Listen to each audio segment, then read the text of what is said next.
Hello, everyone. Welcome back to E20 Zone TV on this fine Sunday evening. To my right is Jay. You know who he is, and we're here to discuss yesterday's shenanigans with what really went wrong yesterday.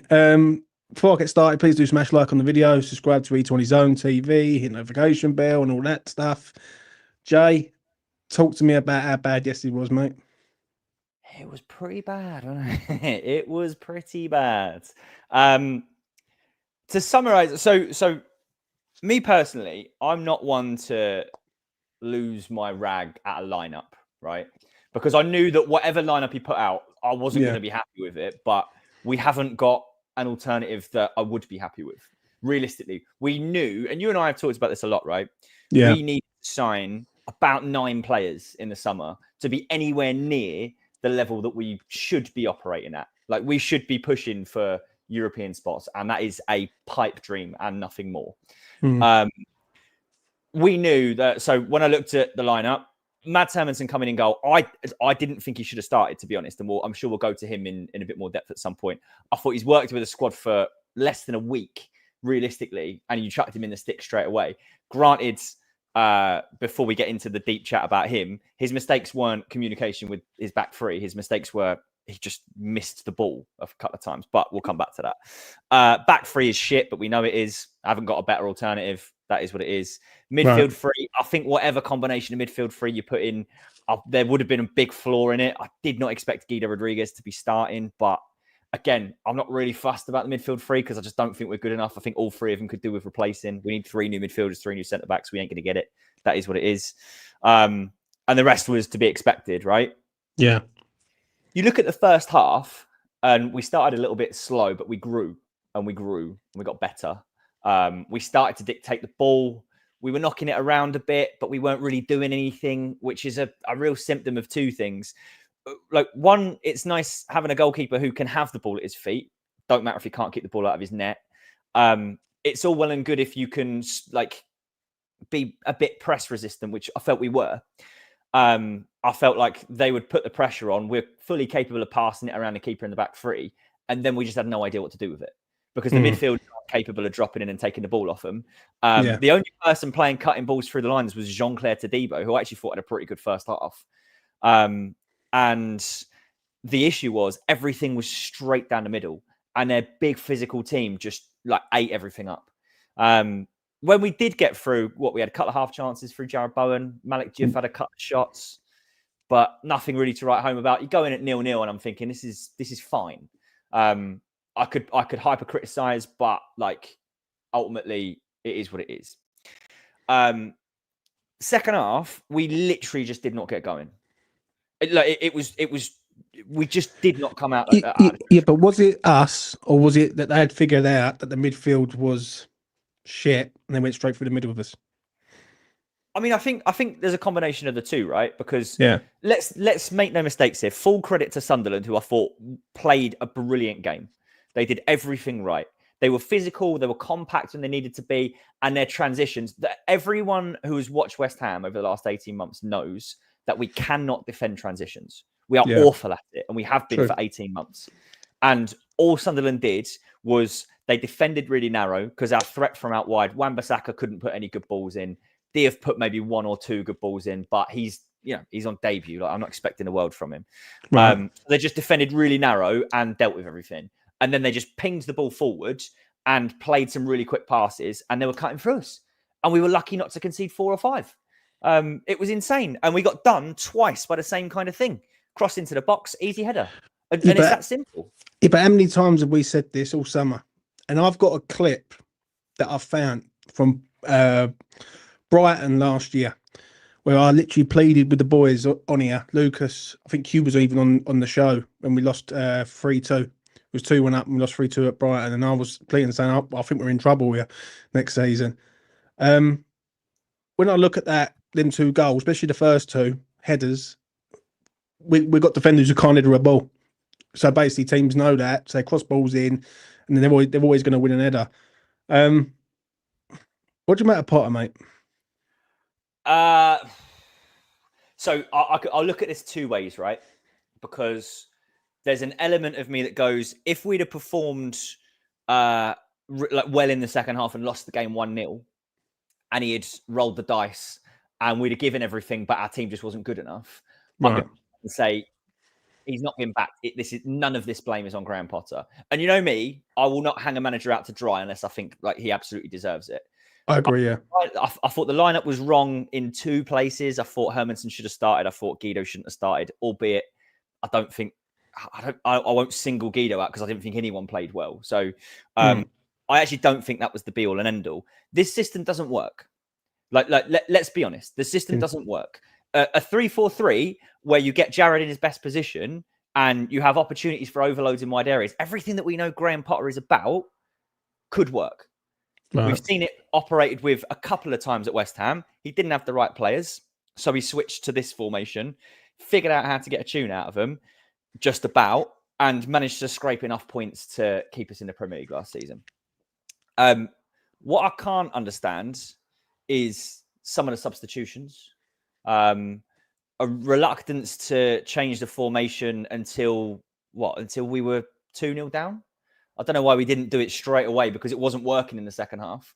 We waited until we were 2-0 down to actually roll the dice and actually try and change something and actually try and impact the game. But didn't he do this last year though, mate? How many times did I say it last year when West Ham's back is firmly against the wall? He'll turn the 5 into a 4, go 4-3-3, and then we'll look at a completely different side. And that was a completely different side. Now, with Potter, I'm not saying he's an angel. I'm not, yeah. And I sort of lost it yesterday. Well, I've got to apologise to everyone because I did lose my fucking rag. But I love this club to death, and I'm seeing this club dying in front of my eyes. So I'm gonna fucking back it all the way to the end until I can't breathe no more. The issue is that he hasn't been backed with the personnel that he needs. I watched Manchester United today. They looked a completely different side to what they did last year. They got people up front with pace and movement and everything. We've got fuck all. We've got nothing really. And that's a problem. Why didn't Freddie Potts play, mate? Mate, I can't get this is one of the things that I can't get my head around. 80-something minutes, and we take Todibo off for Andy Irving. Todibo for Andy Irving. And I ain't going to sit and dig Andy Irving out. I've said many a times that guy is not Premier League quality. Is this Potter making a statement, Jay?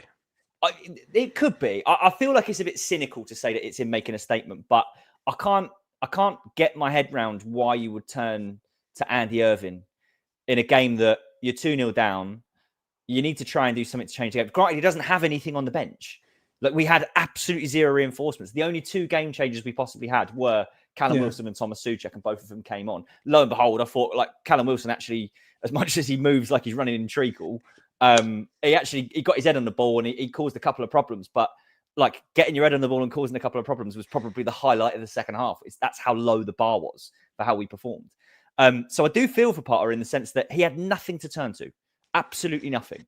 And I didn't understand what the plan was at the end of the game. It was just get a few players in a few dangerous positions and just see if we can create something, because that is how poor our squad is. That is how dangerous it is.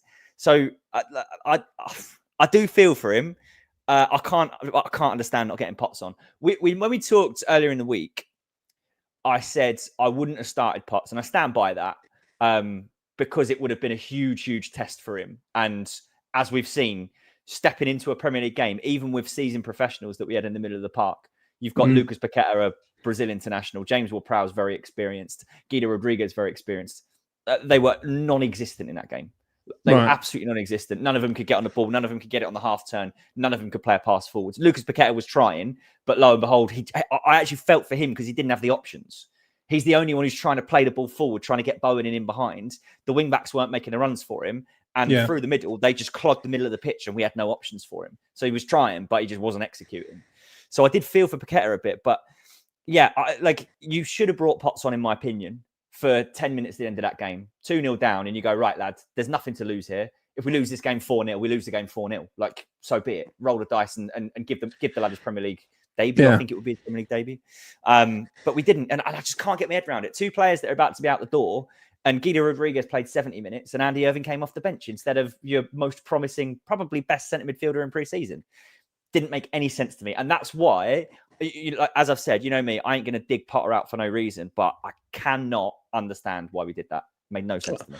I understand what you're saying. I agree with you with the Potts situation. In one way, though, I do look at it and think, is he just protecting this kid because he knows that this kid is new to the scene and he's got a midfield that isn't good enough?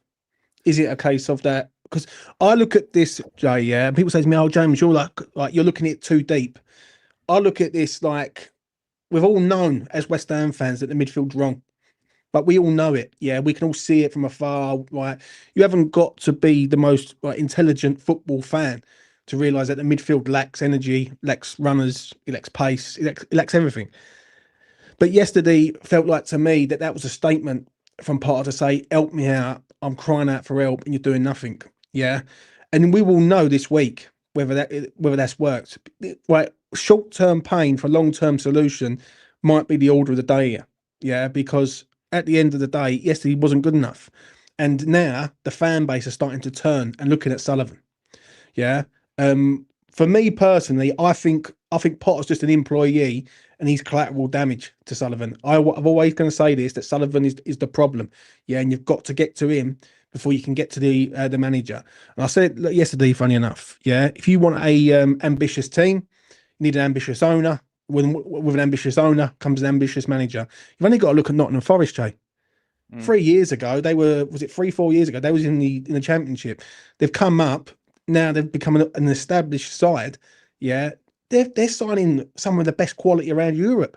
West Ham have got Callum Wilson and fucking Carl Walker Peters on frees. Like it's getting a bit embarrassing now. Do you know what I'm saying? Just on the Forest comparison, they signed James McAtee. They're close to signing Douglas Luiz, two players that would have come in and revolutionised our midfield. Yeah, like they were exactly the two types of players that would work really well in a Graham Potter system.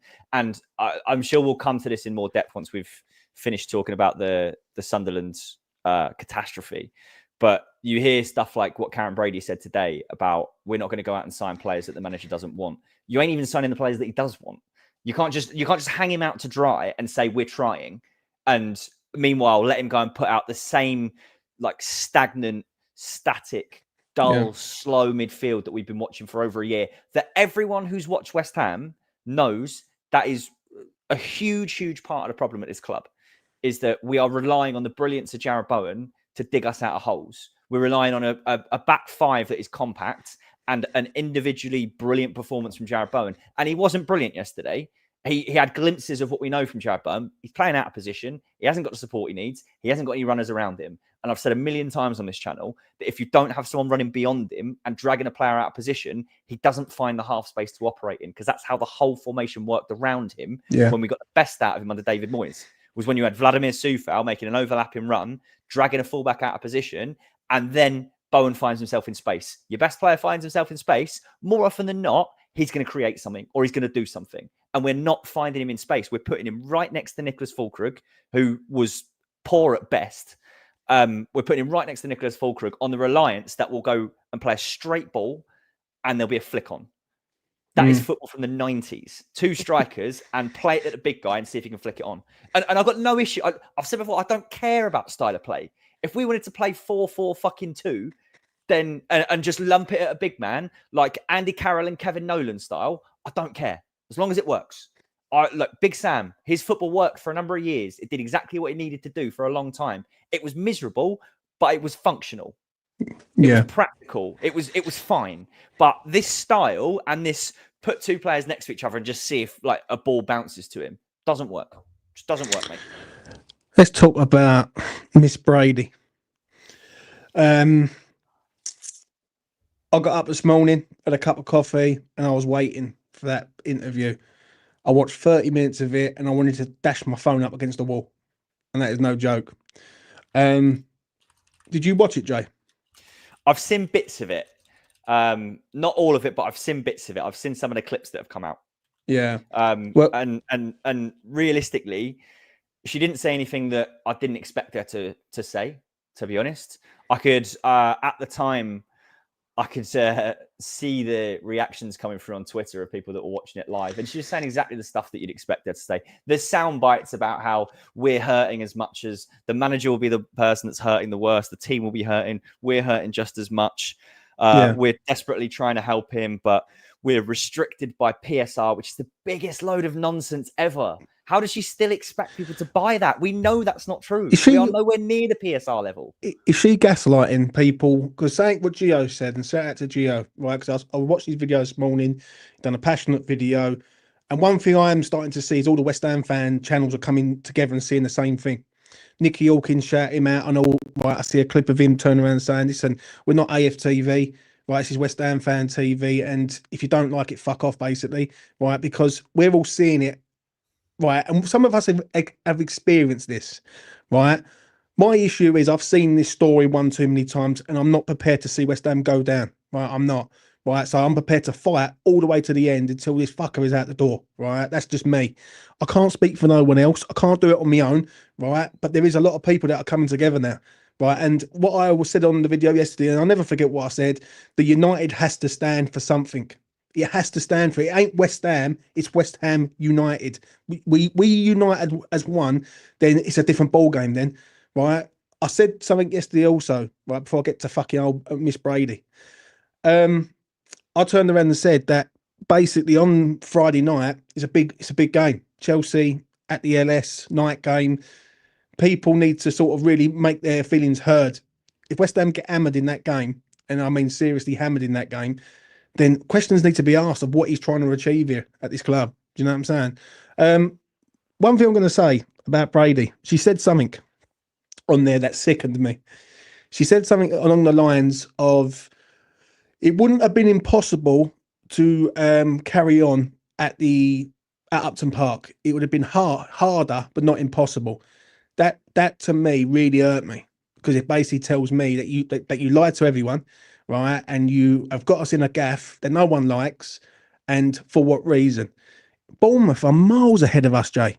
I mean, like in development of players, in like sales, they've sold £200 million worth of talent this summer, and we can't even get rid of Guido Rodriguez like for £6 million. It's bad. To your point about Forest, mate, they spent 20 years in the Championship. 20 years they were in the Championship for. Right. They come up, they splashed money around. We all know that they had a bunch of players that were out of contract, got promoted, signed like 20-something players. Actually crossed the threshold of PSR, but so be it. They did everything in their power to put themselves in the position that they're in right now. They have a stadium that is probably the most like Upton Park out of any stadium that is still in the Premier League. Similar capacity, similar style. Like I went there a few seasons ago, brilliant grounds. Do you think Forest would want to move to a 60,000 seater soulless bowl of a stadium that isn't a football ground because it could take them higher? No, they've proven that it's doable if you have an ambitious owner. Granted, you can have your opinions on Marinakis because, there's a lot of opinions about him and the way he conducts himself. Yeah, but with I ain't going to pronounce his fucking name because I balls it up. But with him, right, is he a bad owner? Or is he an ambitious owner? That is never said he's a bad owner. He's a questionable person. Yeah. And he's a lamentable character for the way that he conducts himself. But you bet your ass he has Forest's best interests at the forefront of his mind. People would give anything to have an owner like Marinakis. You'll hate him as the owner of another. If you're a Palace fan, you'll hate him. If you're a Spurs fan, you'll hate him. But if you're a Forest fan, that man is doing everything he possibly can to try and get your club at the elite level.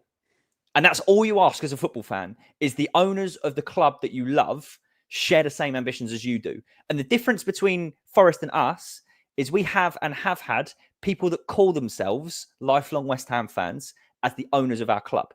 We don't have some foreigner who saw it as an investment opportunity. We have people that supposedly love our club, who Karren Brady, another thing that was disgraceful that she came on and said, she said that the owners have not taken any money out of the club, which is categorically untrue.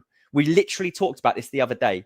Yeah. The interest that they are charging West Ham for shareholder loans that they put in 15 years ago results in them taking, I believe, over £1 million a year out of the club. So that is just categorically untrue. Whatever the amount is actually doesn't matter. What she said there is not true. She has lied to the fans' faces again off the back of a disgraceful result, full well knowing the mood of the fans is changing.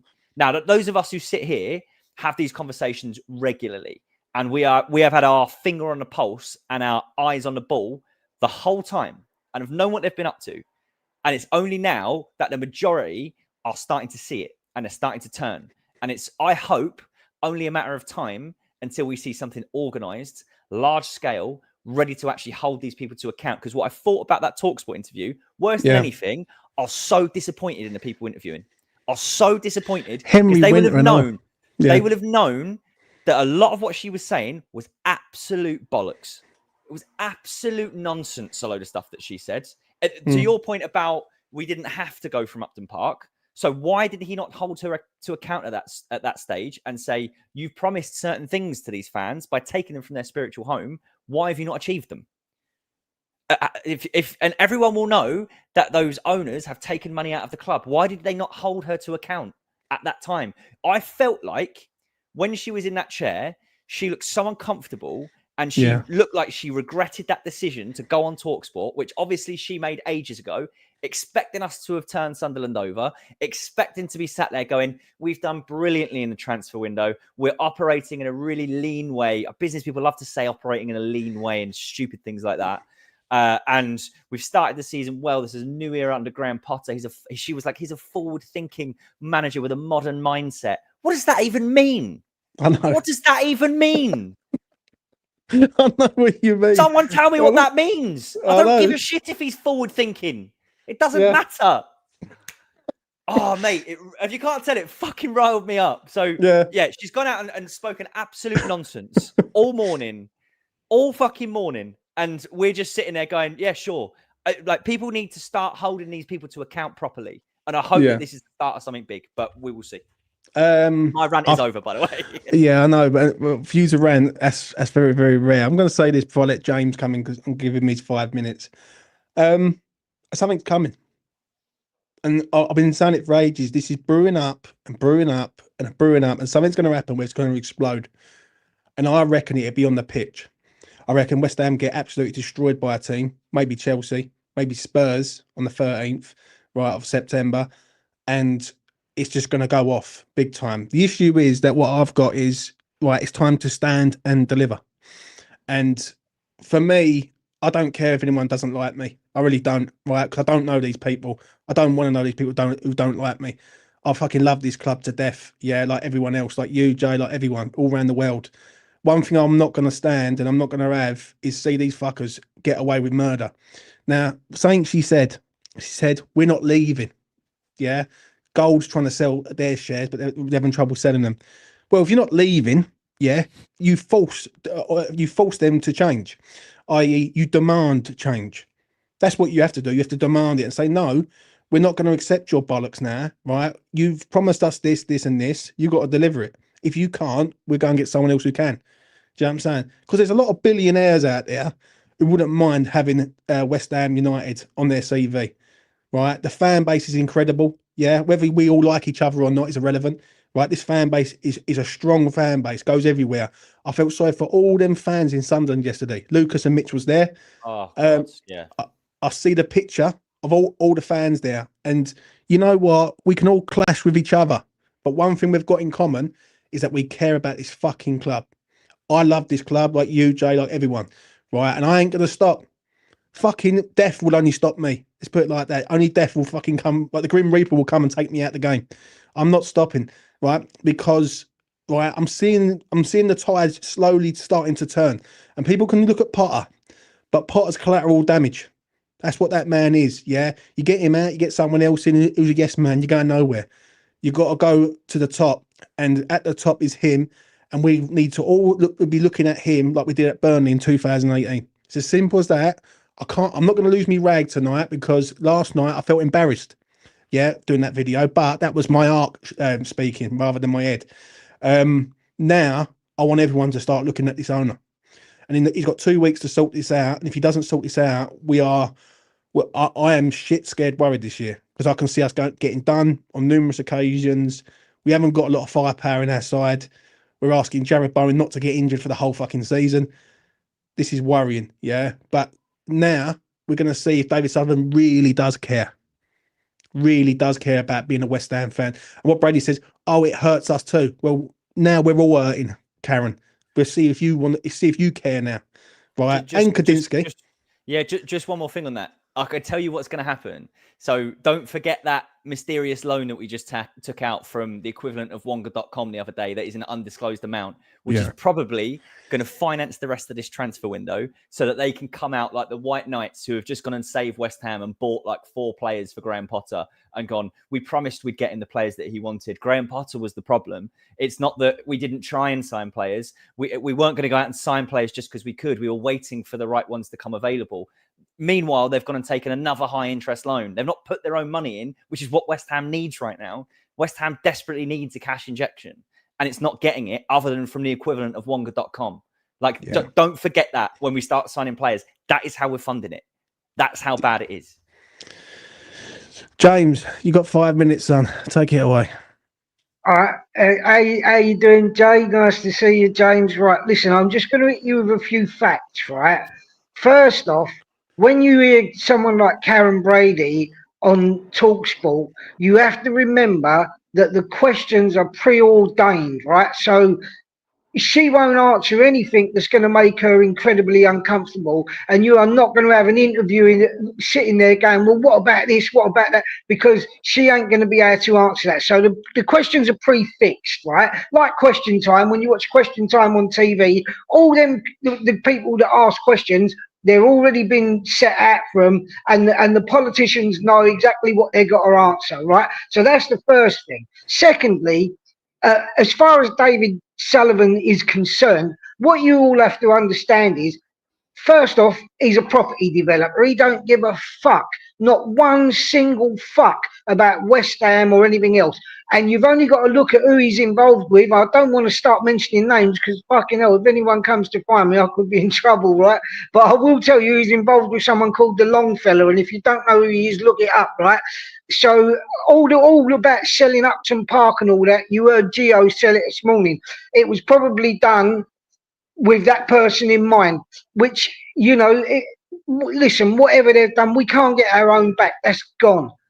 As for Potter, I'll kind of rewatch the highlights and that today, and I've got to tell you, you know, like at the end of the day, he is to blame. Like when you put a midfield out like that, when you have got Freddie Potts, when you've got Guilherme, you know, and you could have made a better fist of it than putting on fucking Guido in his Speedos, you know what I mean? Because at the end of the day, that...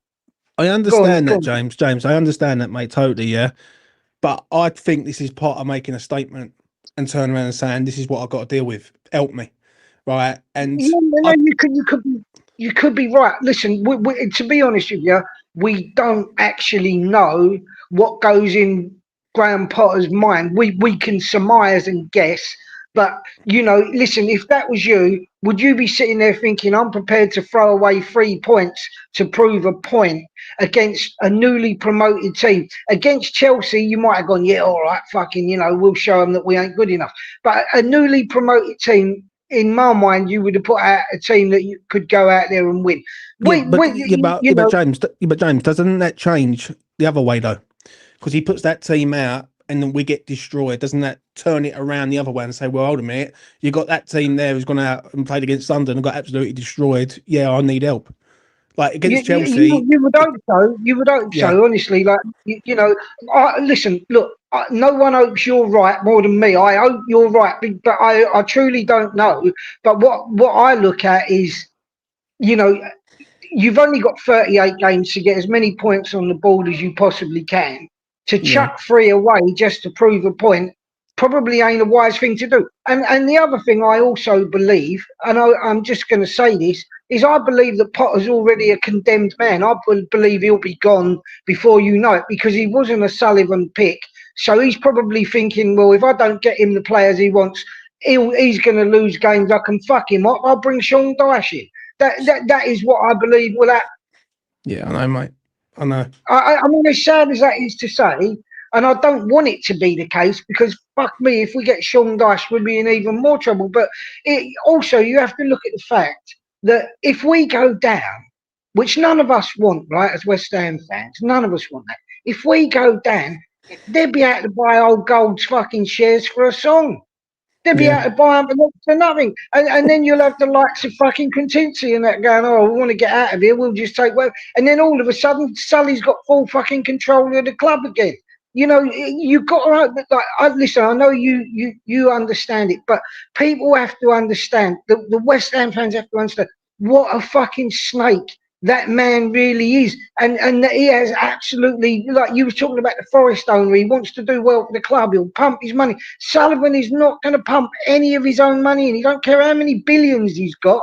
He don't care about the West Ham fans, and they certainly don't care about going on the radio and telling all sorts of lies. They don't give a shit whether you know or whether you don't know. They're not talking to us. They're talking to the fucking media. Yeah, I know, and the media is putting it out there. It's not like, you know, they're telling us and trying to convince us. They know that we know. You know, it's a crazy situation. And I've got to say this, Jay. I really like to see you spat in that bit of passion tonight, because that means a lot. You know, like at the end of the day, it shows that everyone is able to get the ump over people. The most level-headed and normal of people can get the ump with what's going on. And I understand it. Listen, James, I've seen you explode a million times, and I love it every time you do. Not because I like to see you mad, but because you're speaking from the heart, and it encourages people to listen. You know, the same with Nick on Claret and Blues. Claret, yeah, it is Claret. When he goes fucking nuts, people love it because they know that he's speaking his truth. Whether they agree with it, whether they don't agree with it, that's another matter. But people have got to understand that there are people who love this club. And I honestly, truly believe you are one of those people. You know, you wear your heart on your sleeve, you say, and you shouldn't have to come on and apologise. I understand that, James, yeah? I understand that. But for me, personally, right, I've been onto this for a long time, and it's becoming tiring. Jay knows this, right? I've said this a few times that I'm tired, because I'm saying stuff that is happening, right? And I predicted this 6 months ago, right? And I predicted this after when Moyes left. I said he's going to go and get a free transfer, and he goes and gets Julian Lopetegui, right? The thing is, when you know that the patterns of play always happen the same when it comes to David Sullivan, nothing's going to ever change. People think, listen, he's done it, right? Let me just tell you this, right? I know you're getting someone on from Birmingham, and they'll tell you, but they did exactly the same thing at Birmingham. They wanted to knock down the stadium and get another one and all that, because they thought they was going to get the Commonwealth Games, I think it was, in Birmingham. Yeah. They were going to pull the same stroke about getting a stadium they didn't own, tear down St Andrews. Listen, he reckons that he bought that Birmingham City club for Karren Brady for a £5. That's the truth. Yeah. They bought that club for a £5 and made it worth about £2.50. So fucking that shows you how good they are. I'm just, listen, it's the truth. You know, people. Yeah. I don't want to be horrible, but like as fans, we become deluded, and we listen to the shit that comes out of the mouth of some of these so-called ITKs. And you really shouldn't, because at the end of the day, they get their information from the man who wants you to make shows about it. And that man is David Sullivan. He wants you all to make shows, because you know what they say in show business? If they're talking about you, it's better than if they ain't talking about you.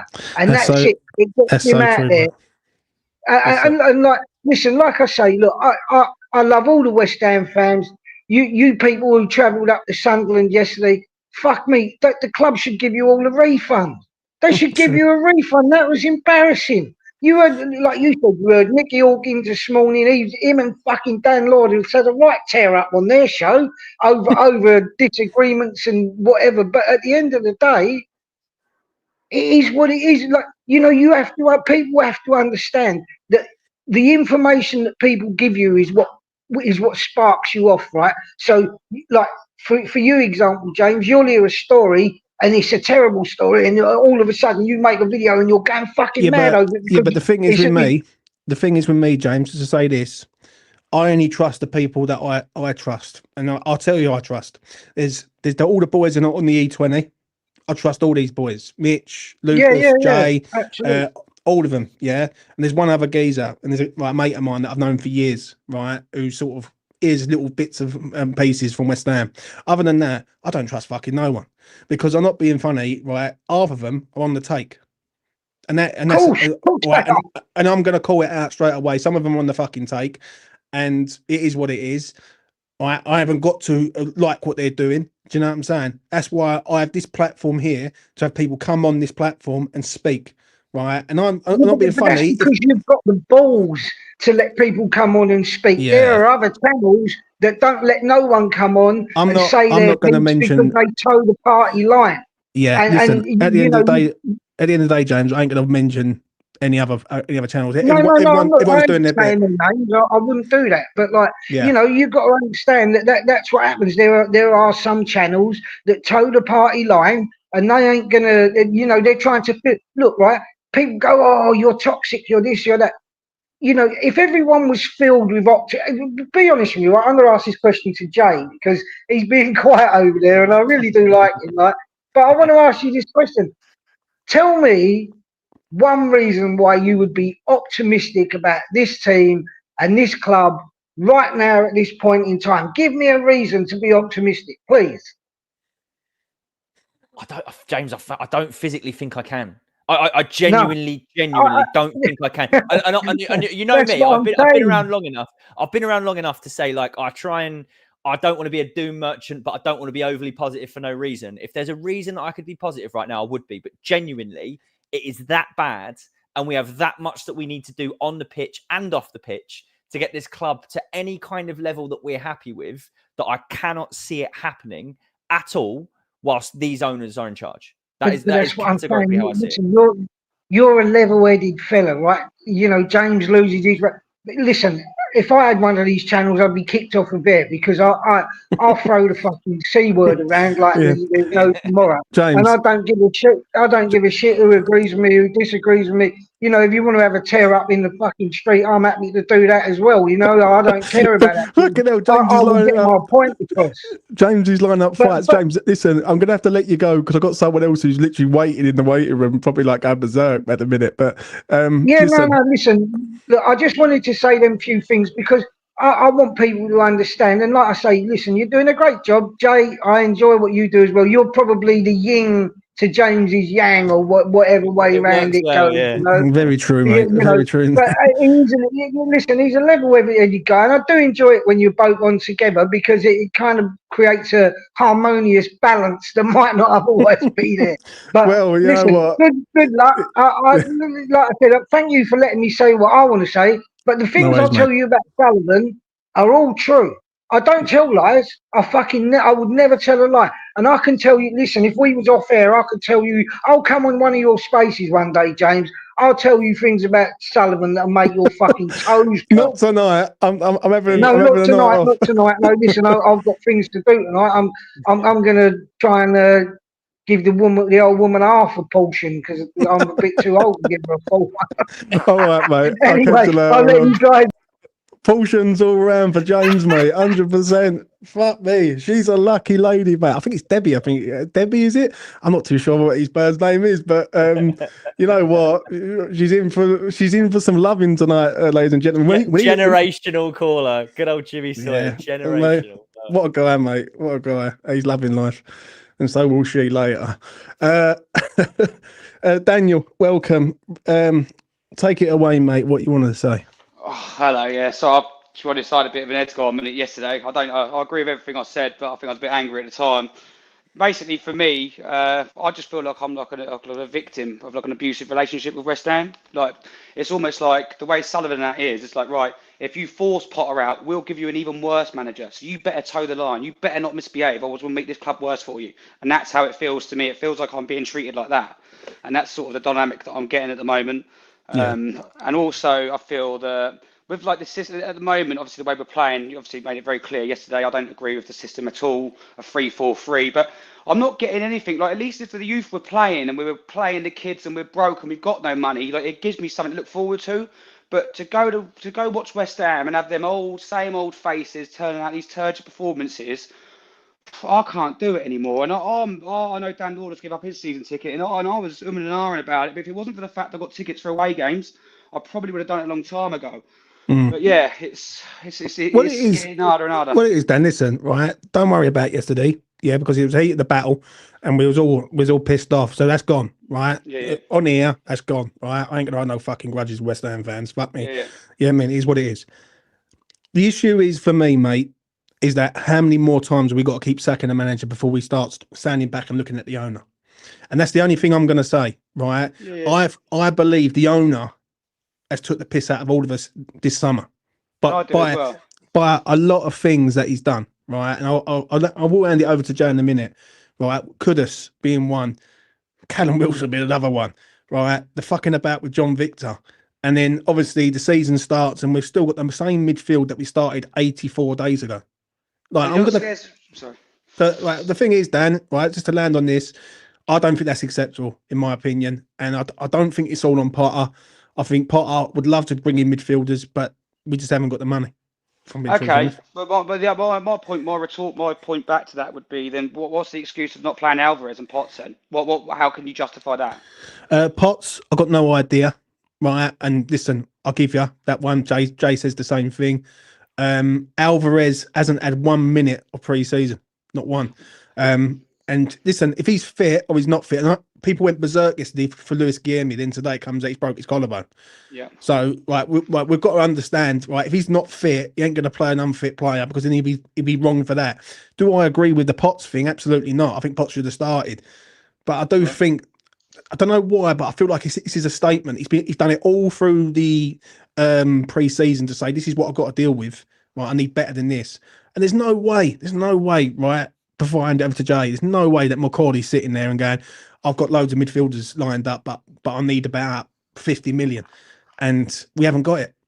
Like, I was just gonna add very quickly, sorry, James, on the Alvarez and Potts thing. I actually agreed with the decision not to start both of them. I don't agree with the fact that, as we mentioned earlier, like I thought Potts should have come on. I understood why he wouldn't start Potts in that scenario, because I felt like it might be a little bit too soon for him. Alvarez, I think, is still on the naughty boy step. He's a difficult character from what we understand, right? He's fallen out with 3 different managers at West Ham, and I don't think he should be at the club anymore. I think if we can cash in on him and get someone in with the right attitude, because we seem to have the Kudus thing. I think we seem to have got Kudus out, and I think Potter wanted Kudus out, not because he's not a brilliant player, but because he didn't fit into the type of dressing room that he wants to build. And you look back at when we were under at our best under David Moyes, and he had a no dickheads policy. And he was very, very vocal with the fact he had a no dickheads policy. Moyes left, suddenly we got dickheads in the changing room. Moyes actually brought in Alvarez and disciplined Alvarez to the point where Alvarez fell out with him towards the end of the season and he wouldn't play him. So I think that's the area Potter's trying to get back to. I hate to say it, it's going to take time. And we don't have time. We need to invest now. Like if that 3-0 wasn't as big a wake-up call as possible to the board and to the people that are going to be writing the checks, then we will never wake them up. Well, let me put it this way, and I'm going to put it to both of you. Right? If come next week, it comes to Friday night, Chelsea, 8:00, and we haven't signed anyone, whose fault's that?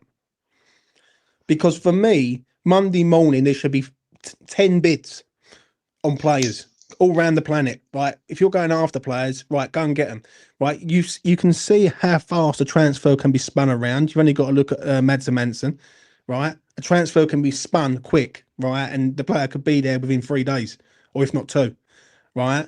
If it comes to Chelsea at home on Friday night, I'm blaming the owner on that, because there's no way that people are going to sit there and he's going, I want to play this team.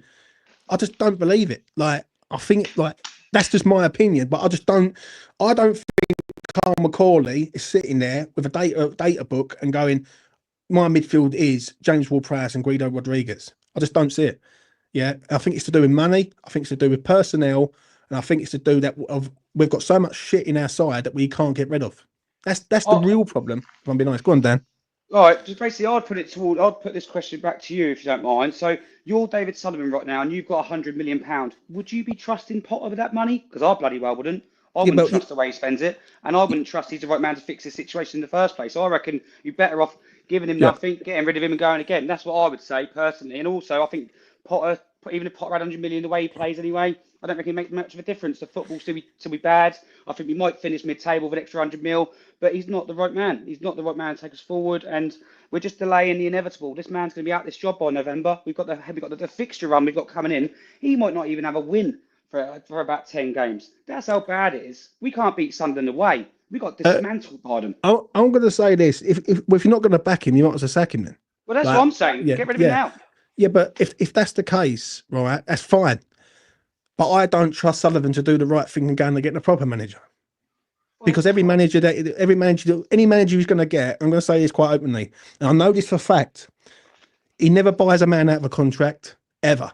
He didn't do it at Birmingham. I've spoke to Birmingham fans, right? He don't buy no one out of a contract. He hasn't done it at West Ham in the time he's been here, right? So he's not going to buy no one out of a contract. We all see it loud and clear when Julian Lopetegui arrived at West Ham.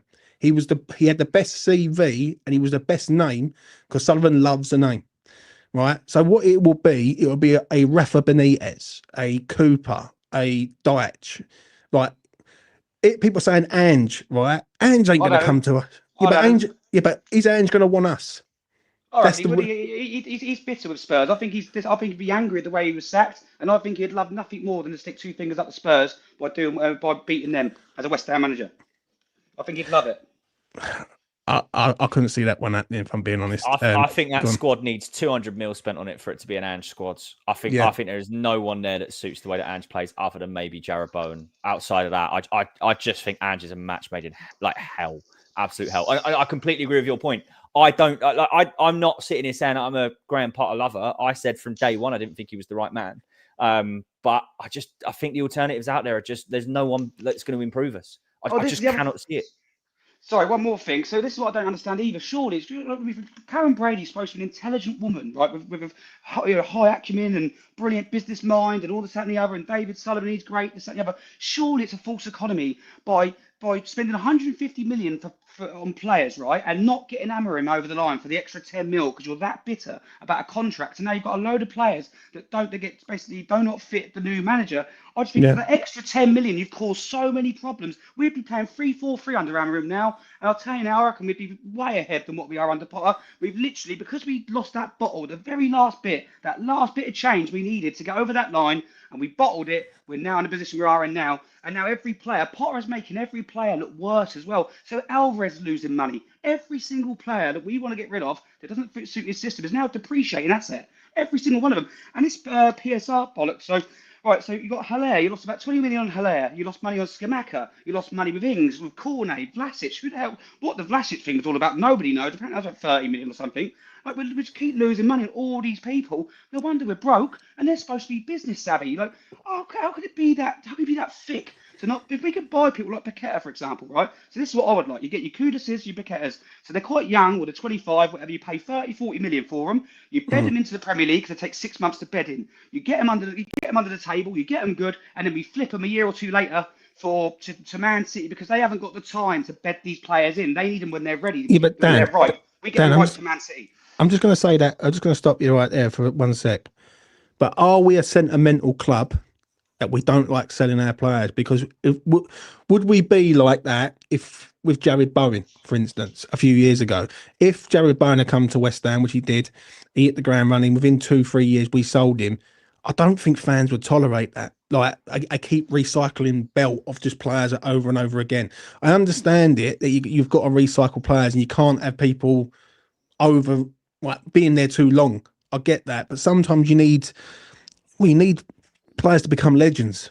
Like, you can't keep doing a Brighton model. Yeah, but I think we keep doing that for. Sorry, I think you can do that, but it's going to take time. Like, West Ham's not going to get there overnight. It's going to take about 10 years. The way that Brighton and Bournemouth are operating is amazing. How are they better than us at this? And then one day they won't have to sell. They'll have so much money, or the stadium will be big, or the club be big. They won't have to sell, but they will have to keep selling to keep. So basically, they go up, they go down, they go up, they go down. But they're just slowly increasing in stature and getting bigger and bigger and bigger. And also, Bournemouth's probably got. I bet with Viola, whatever his name is, I bet Bournemouth's quite an attractive proposition. They just sold the defenders to Real Madrid. They've got 11,000 seater stadium. We're talking about Bournemouth, who was in like League Division 2, like not too long ago, really. How long was Bournemouth? I don't know, probably 15 years now. That's how old I am. But That's what it feels like to me. It's been overtaken and left behind, and I don't think it's that. I don't think it's too much to ask just for someone who's supposed to have a bit of business savvy. And also back to Jared Bowen. So if we'd have sold him after 3 years, he wouldn't have been the same player in our minds as what he is now, because we've now got an emotional attachment to him thanks to Prague, thanks to the fact he's heavily involved with West Ham. He loves the club. He is an unsellable asset because that is the declaration of war. If you sell, I thought Paqueta would be that, but everyone's actually a bit, because Paqueta was terrible last season. I don't care what anyone says, he was awful last season, and he was doing like playing balls with the outside of his boot across our own box, like taking the piss out of us fans, basically. And I hated that element of it. And fair enough, he had a lot of charges and that against him. His head wasn't right. Well, if that's the case, there's no excuse to do that. However, I just think now, surely selling our best or creative midfielder in a team with no creation is just absolute suicide. To me, I don't get it. The way a lot of our fans think as well, it is strange. And I do reckon it is some sort of Stockholm syndrome or something, or the fact that people don't want to be proved wrong, or it's just they're stuck to this idea and they will not budge from it. It's like you've had this divide for ages over Moyes, for example, and people would not move.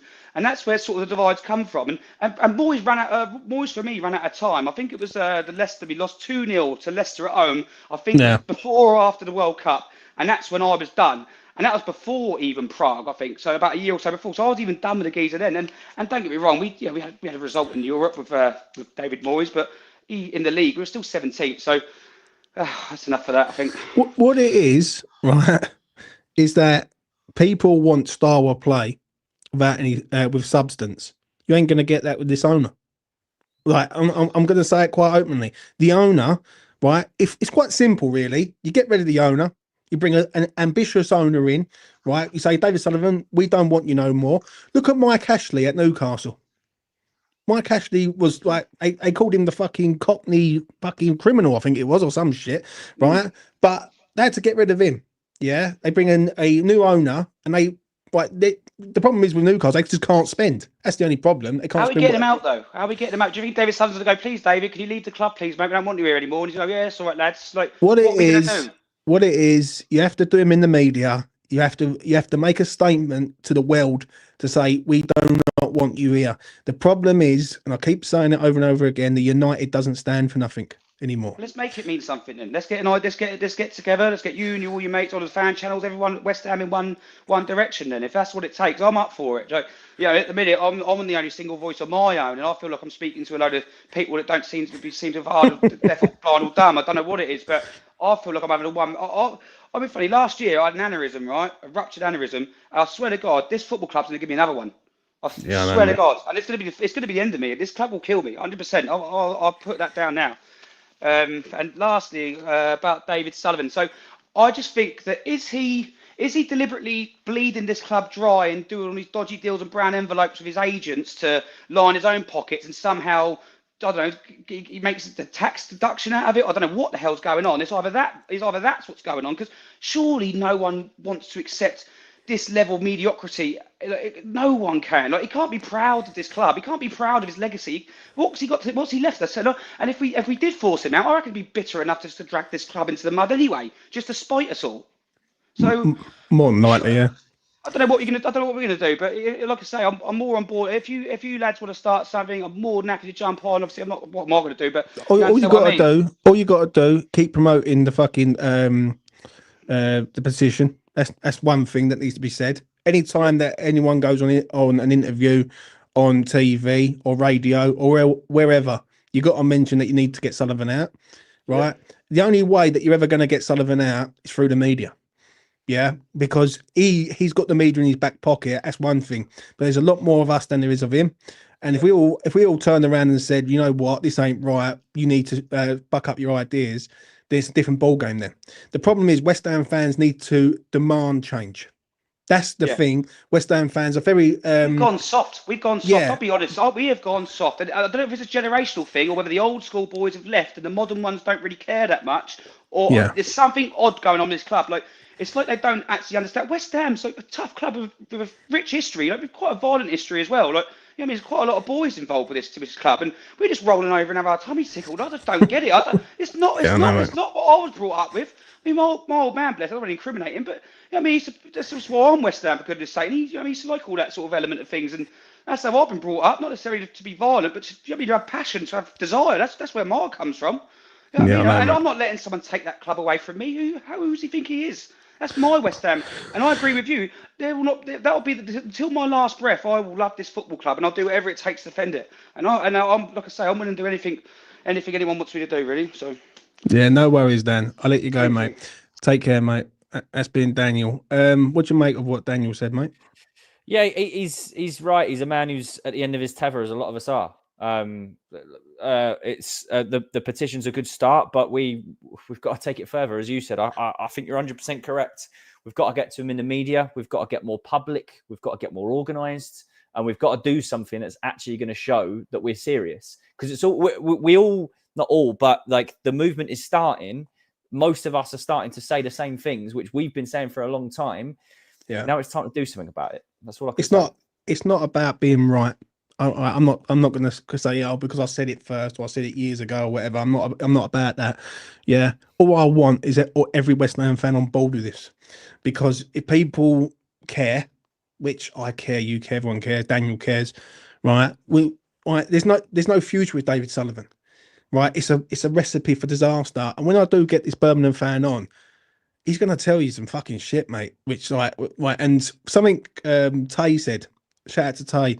He said to me, watch the documentary, and he spoke about it on the Space the other night. And I'm going to be honest, some of the stuff he was coming out with is fucking bad. Like how he just run the club into the ground, and I don't know the full ins and outs of what happened at Birmingham, but I am starting to see history repeat itself. And the thing is, he can sail off into the sunset, and we're us as supporters of this club are the ones who've got to pick up the pieces.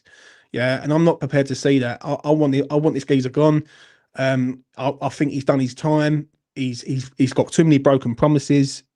He's a problem, and you take the problem out, you bring someone in. And I'm not saying that the new owner could be amazing or he could be a fucking wrong 'un, right?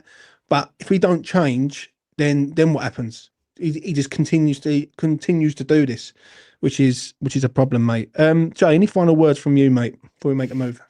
Roll on Friday night. Nice, optimistic, fun time at the Bowl. We are back. Yeah, not much, mate. Like, I'll still get myself up for it, turn up to the Bowl, see if we can do something. It'd be nice to see us score a goal. That would be good. But other than that, yeah, not much. What Tay says there, almost identical what happened to us, James. Finances, the good, the bad, the dodgy agents, deals, board meddling with managers, signings, all the same. It's all the same, mate. As long as we don't get the same result, that's all I'm going to say on that. Listen, I want to thank James who come on earlier. Yeah, he's getting lucky tonight, that boy. Oh, yeah. So yeah, good luck to him, mate. Do you know what I mean? That thought is in my head. I'll have to get that out in a minute. Shout out to Daniel and all. He's got a new channel, Daniel, Irons TV. Go and subscribe to him. Go and help him out by following him. And he's going to get his channel up and running, and he's going to have his say on the West Ham community. Also, smash a like on the video, subscribe to E20 Zone TV, hit notification. But before I go, I do want to apologise for yesterday, because I fucking lost the plot, literally, because I could not believe how damaging that defeat was, and I fucking went completely over the top. Yeah, so I'm big enough to admit when I'm sort of went over the top, and I've come back down to sort of calmness. The issue is, and I'm going to say it, I fucking love this club like everyone. If we don't do something, I always say this, we ain't going to have West Ham left. Do you know what I'm saying? And that's the concern for me. I am scared. And I've never been more scared in my life that West Ham could go down this year. And I've been saying it for the last 3, 4, 5 months. Yeah, towards the back end with Potter to the present day, I am worried. I've seen West Ham go down with a better team than this, and this team is fucking shit, and we're relying on Bowen to be a hero for us. So, you know, it is what it is. Anyway, that's enough from me. Take care of yourselves out there. Be good. Be well. Keep the faith. Peace.